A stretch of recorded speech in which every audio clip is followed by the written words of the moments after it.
అయితే మ్యామ్ ఈ combination of treatment ద్వారా డయాబెటీస్ని కంట్రోల్ చేసుకోవచ్చు. కంట్రోల్ చేయొచ్చు. ఆల్రెడీ చేస్తున్నాం. చాలా మంది హ్యాపీగా ఉన్నారు. ఏమవుతుందంటే కొన్ని రోజులు చేస్తారు, కొన్ని రోజులు మానేస్తారు. అలా ఉండకూడదు. మానేసేసి అమ్మో నా షుగర్ ఎక్కువైపోయింది అని అనుకుంటారు. ఇప్పుడు ఇప్పుడు ఎలా ఉంటుందంటే తినొద్దు అంటే చాలా భయం. ఎన్ని రోజులు చేయాలండి? ఫస్ట్ క్వశ్చన్ ఇదే వస్తుంది. నేనంటే ఎంత డయాబెటీస్ ఉన్న వాళ్ళు ఎంత తక్కువ తింటే అంత మంచిది. అవసరం లేదు మీరు ఎందుకు ఎక్కువ తినాల్సి వస్తుంది అంటే ఫ్రీక్వెంట్ మీల్స్ మీరు వేసుకునే మెడిసిన్కి తినాలి. మీరు ఈవెన్ మెటాఫామ్ కానీ లేకపోతే ఏదైనా ఇన్సులిన్ కానీ ఏదైనా తీసుకుంటే ఖచ్చితంగా మీరు ఫుడ్ తీసుకోవాలి.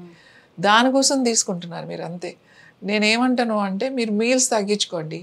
దీనికి హెర్బల్లో చాలా ఉన్నాయి మెడిసిన్స్. ఇప్పుడు జామున్, నేరేడు గింజల పొడి, మంచి నేరేడు గింజల పొడి దొరికితే అది చాలా బాగా పనిచేస్తుంది డయాబెటీస్కి. తర్వాత పొడపత్రి ఆకు పొడి బాగా పనిచేస్తుంది. తర్వాత మెంతులు చాలా బాగా పనిచేస్తాయి.